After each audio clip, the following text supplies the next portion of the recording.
What would you do if I burst into your room and told you the best Pokemon game to come out in a decade isn't even a Pokemon game?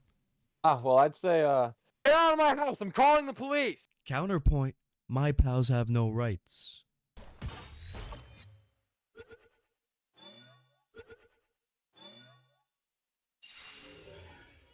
And neither do you now. Pokemon Defenders, Palworld enjoyers, combine the two and you get the most brain rot drama for no reason. Pokemon was a great game in the 90s. It was a top game back then. But would you believe if you released the same game over and over for 30 years with no substantial changes to the gameplay, that it would be one of the most painfully dull and uninventive gameplay experiences that you can get today for only $60? That sounds like a deal. An average year for the Pokemon fan is just another failure after another failure. A good year for a Pokemon fan is when the game manages to hit mediocrity. I guess when you get used to the taste of shit enough, anything tastes pretty good. I mean, hell, the most interesting change happened to Pokemon in terms of gameplay is Nuzlocke, a community-made challenge that they self-imposed to make it more interesting.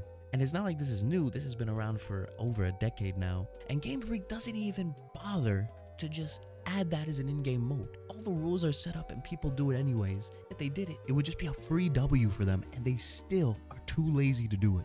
But you know what? Let's be fair. Arceus was okay. Yeah, it was graphically inferior, and yes, the render distance is set to legally blind, but to be fair to them, they have to work with Nintendo, and if you want to work with Nintendo, you gotta work on basically a toaster with their subpar hardware. But at least they tried to innovate, and they saw actual, good reviews. It looks like they're on the right path. Maybe they'll do this for the next game. Oh, shit. Then Scarlet and Violet come out and they undid everything. And it's the same shit formula with some extra bland in there too. And it's got some of the worst reviews we've ever seen in Pokemon history. They somehow managed to make the worst possible move after they saw a decent release. And I see it across the internet that Scarlet and Violet are embarrassingly bad. Yet somehow, I will still see Pokemon fans try to shoot themselves in the foot and say, boycott it, it is plagiarism, or I won't buy Palworld for it's just copying other games. And then I look at them and ask, this your game?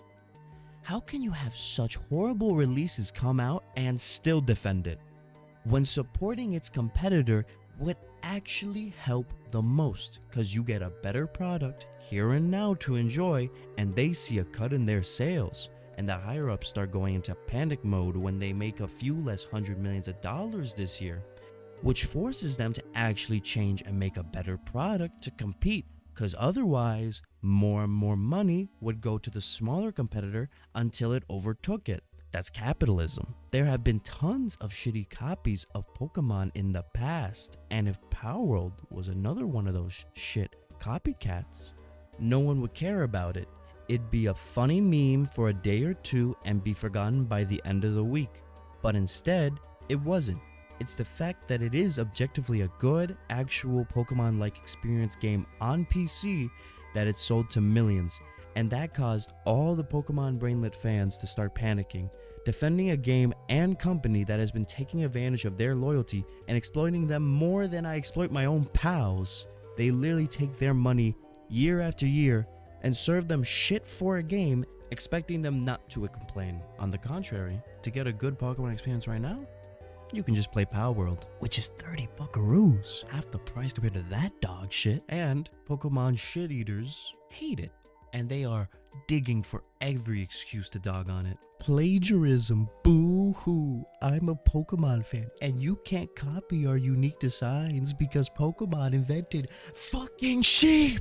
But don't get me wrong either. While I'll argue Palworld does have some of its own unique designs, they definitely copied a few. I mean, here are some of my favorites. We got Not Eevee, we got Not Cobalion, and we can't forget Not Luxray. To be honest, I could care less about these designs being copied, since Pokemon has done the exact same thing to Dragon Quest.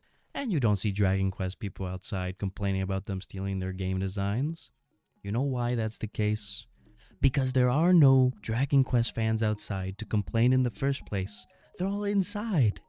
But unfortunately, due to a certain app, you can't even escape the Pokemon shit eaters by touching grass, since there's a fucking shiny Diglett there. As for Palworld, yeah, it's not the most original game. It's got Breath of the Wild movement, Pokemon atmosphere, and generic survival mechanics. What makes it great is that they combined into a seamless synergy that enhances each other. And if we're gonna say, oh, you can't just make a good game by copying other gameplay mechanics and stuff like that, I think I can think of another big game using Breath of the Wild movement. A great googly moogly big game. Oh, what you could have become. But we'll talk about that another time. Unlike the previous reference though, this thing actually has good co-op and dedicated servers as well if you want to just play with random people. Not only that, but it's got good replayability, where one person's playthrough might see this village as a nice place to go and have trades and hang out. I might see it as just a bunch of ready-to-go workers just needing a little bit more encouragement. And while that makes the game awesome, of course it's not a perfect game. It's in early access, but unlike some competitors, they at least have a clear roadmap with planned new content and quality of life features for the future of their game. And yeah, there's some glitches here and there. Wait, all our pals are bugged. What do you mean? Look at them all. This T-pose emo goes crazy though, bro. But they at least acknowledge and try to fix the most annoying and game-breaking glitches as fast as they can. And I can respect how unapologetic and committed to the bit that the team behind Palworld is. They will gladly post a video of Lambell getting hunted, butchered, and turned into a meal just for the shock and entertainment value of it. Of course, they know some softies will be pissed, but they also know many others will enjoy it for its genuine identity, without any corporate bullshit in the way that we may see in another competitor. And it's an indie success. I'll be hard pressed if this is an indie game. I'm gonna call it right now, it's probably gonna be indie game of the year. If not, it's an amazing year for indie games. In reality though, what I think Pokemon fans fail to realize is that Palworld is the best thing that could have ever happened to Pokemon. Because there is no way Nintendo lets Game Freak slide with another hot garbage Pokemon game when they have actual competition that doesn't have the same, let's say, family-friendly views as them. So I think it'd be safe to say for the next game, Nintendo's setting the Game Freak employees' work to brutal for their next title. Because if they somehow fuck it up again, that would cause irreparable damage to the Pokemon brand and only make Palworld an even larger competitor. In the end, I hope Palworld continues to find success and become better, and I hope Pokemon is actually able to adapt and make a Pokemon game that isn't an insult to the user's time.